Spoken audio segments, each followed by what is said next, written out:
Assalomu alaykum. Xabarlar.uz kanali o'z ishini boshladi. Agar kanalda birinchi bo'lsangiz, like bosib, obuna bo'lishni unutmang. Bugun dasturimizda o'zbek milliarderi Salimboyvachchaning qizi, otasi va o'zining ochilmagan sirini ochdi. Tezkor xabar: Andijonda kanalga cho'kib ketgan 18 yoshli qizning jasadi topildi. Prezidentni qarshisida she'r o'qib lol qoldirgan yigit orzusiga erishdi. Qarshidagi portlash qanday bo'lgani ochiqlandi. Xushxabar: Toshkent viloyatida koreyalik investorlar bilan avtomobil bozori quriladi. Endi esa batafsil. Salim Abdullayevning qizi otasi bilan nega 16 yil gaplashmagan? Xalq orasida Salimboy nomi bilan mashhur ishbilarmon Salim Abdullayevning katta farzandi Nilufar Abdullayeva bilan Rost 24.uz axborot sayti uchun eksklyuziv intervyu tashkil etildi. Nilufar Abdullayeva O'zbekistonda va xorijda mashhur bo'lgan Mursak modalar uyi asoschisi. Bugungi mavqeiga u hech kimning yordamisiz erishganini aytmoqda. Shuningdek, turmushga chiqish arafasida oilaviy kelishmovchilik tufayli o'zi otasi bilan 16 yil gaplashmagan Nilufar buni yoshlikdagi xato sifatida eslaydi. Mana shu noto'g'ri o'ylashim bilan odamni qattiq xafa qilganman, baribir. Endi odamni ham xafa bo'lganlar, endi ona baribir bilasiz, kechiradiganlar. Endi odam qattiq qo'l bo'lganlari uchun baribir men shu odam xafa qilganimni, men bilasizmi, 23 yil desak bo'ladi-da, 23-24 yil rosa vijdonim meni qiynaldi. Chunki o'sha paytda men o'zim xohlagan odamga turmushga chiqdim. O'sha paytda boshqa odamga ergitishim kerak bo'lgan edi. Yo, unashtirishgacha borilmadi. Endi men sovg'asini olgan edim, уже to'y bo'ladigan payt edi-da. Endi to'y bo'lishi kerak edi, уже sovg'asini oldim. Yaxshi bola edi u ham. Endi shunaqa payt bilmayman, endi aytadi-yu, ana odam hech kim bilmaydi. Bu peshonamdagi ekan-da, men uni men qildim deb ham ayta olmayman. O'shanda baribir odam gaplariga kirmadim. Chunki yaxshi ko'rgan odam o'sha paytda yaxshi ko'rganman. Bo'ladi, shunaqa joningizdan ham yaxshi ko'radigan bo'ladi. Odam o'zi bilan u anaqa qila olmaydi. Baribir sevgi, muhabbat shunaqa narsa, ko'zingizga hech narsa ko'rinmaydi. Hech narsa. O'sha paytda endi men baribir otam bilan onam tushunishdi, yo mayli deb berishdi yerga, lekin odam men bilan 16 yil gaplashmadilar. O'sha odam shunaqa odam bo'lsa-la ham men unaqa maqtanib, shunaqani odamni qiziman ham deb ayta olmayman, hech kimga aytmayman ham, chunki baribir hamma odamni men o'zim shunaqa qabul qilaman bir xilda. Bormi, yo'qmi? Chunki hammamiz bir xil inson biza. Bugun bo'lsa, ertaga bo'lmasligi ham mumkin. Bu hozirgi yutuqlar, hozirgi baribir mol davlatlar. Shu bilishganda so'rashsa aytaman-da, o'zligi ham aytadi, nimaga sirazi aytmading deb. Men aytaman, shu bilmayman, shu yetganda qanaqadir men o'ylaymanki, bu maqtanishga kirib qolyaptimi deb o'ylayman-da. O'sha uchun birinchi bo'lib o'zim harakat qilaman hamma narsani yechishga, bu muammoim bo'lsa ham yechishga. O'sha bo'lmagandan keyin, tanib qolgandan keyin albatta o'zim hamma ishlarim yechilib ketadi, chunki baribir odamni hurmat qiladigan odamlar, ularning hurmati uchun ham menga boshqacha muomala qiladi-da. Men undan g'ururlanib yurish uchun emas, baribir nima desa bo'ladi, qabul qilishni ham bilish kerak-da. O'zimni holimni meni o'zimni ham qabul qilishligini. Tezkor xabar: Andijonda kanalga cho'kib ketgan 18 yoshli qizning jasadi topildi. Avvalroq Andijonda 18 yoshli nevarasini qutqarmoqchi bo'lgan 65 yoshli bobo cho'kib o'lgani va 9 kundan so'ng ularning jasadi topilgani haqida xabar qilingan edi. Voqea haqida qo'shimcha ma'lumotlar e'lon qilindi. Ma'lum bo'lishicha, bobo va nevara jasadini topish bo'yicha yong'in qutqaruv otryadi tomonidan qidiruv o'tkazilgan. Jarayonning avvalida ular suvga tashlangan hududda g'avvoslar suv ostida qidiruv olib borgan. Ular suvga tashlangan joydan topilmaganligi sababli qutqaruv guruhi 2 ga bo'linib qidiruv olib borilgan. Birinchi guruhda motorli qayiq bilan suv ostida, ikkinchi guruh suv ostida qayiq ortidan qidiruvni davom ettirib ketgan.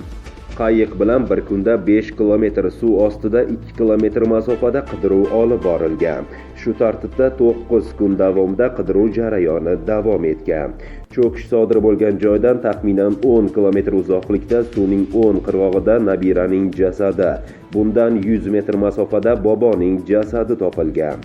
Hozirda qizning nima sababdan suvga tashlagani mas'ul shaxslar tomonidan o'rganilmoqda. Qarshidagi portlash qanday bo'lgani ochiqlandi. Ertalab soat 8 ga yaqin uyda o'tirgandim. Qattiq gumburlagan ovoz eshitildi. Gumburlagan ovoz sabab uyimiz eshiklari qarsillab ochilib ketdi. Men issiqda birorta ariston portladimi deb o'yladim.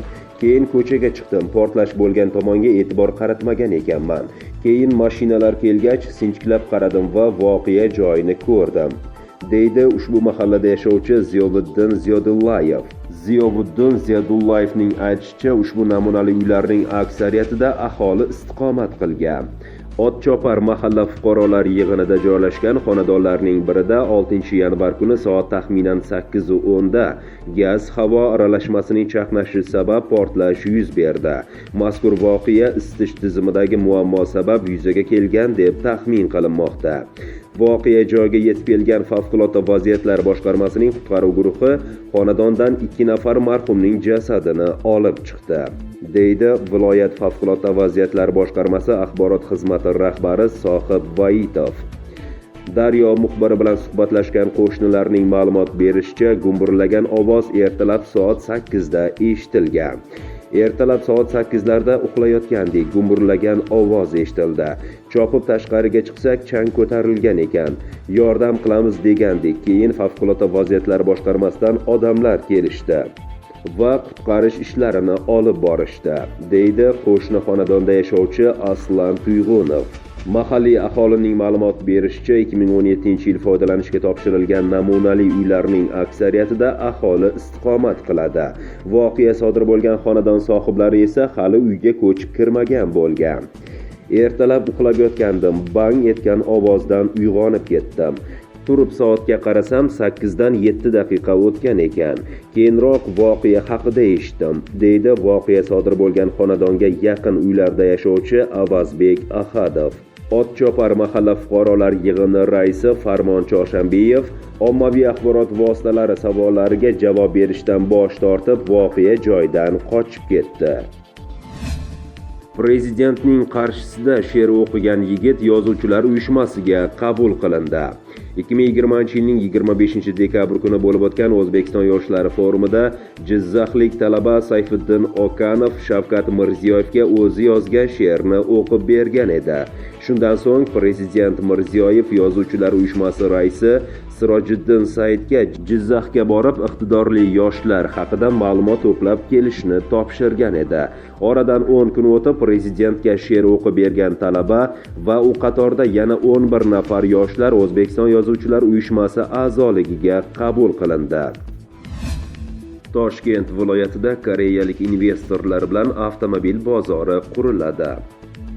Toshkent viloyati hokimi Rustam Xolmatov, viloyat hokimi o'rinbosari Jamshid Abdusalomov Janubiy Koreyaning Evergreen Motors Co. Ltd kompaniyasi vakillari bilan uchrashuv o'tkazdi. Unda xorij kompaniyasi ijrochi vitse-prezidenti Kim Ik-dong va viloyat hokimi Rustam Xolmatov ishtirokida viloyat hududida markazlashgan savdo majmuasi faoliyatini yo'lga qo'yish xususida muzokaralar olib borilib, ikki tomonlama kelishuv imzolandi.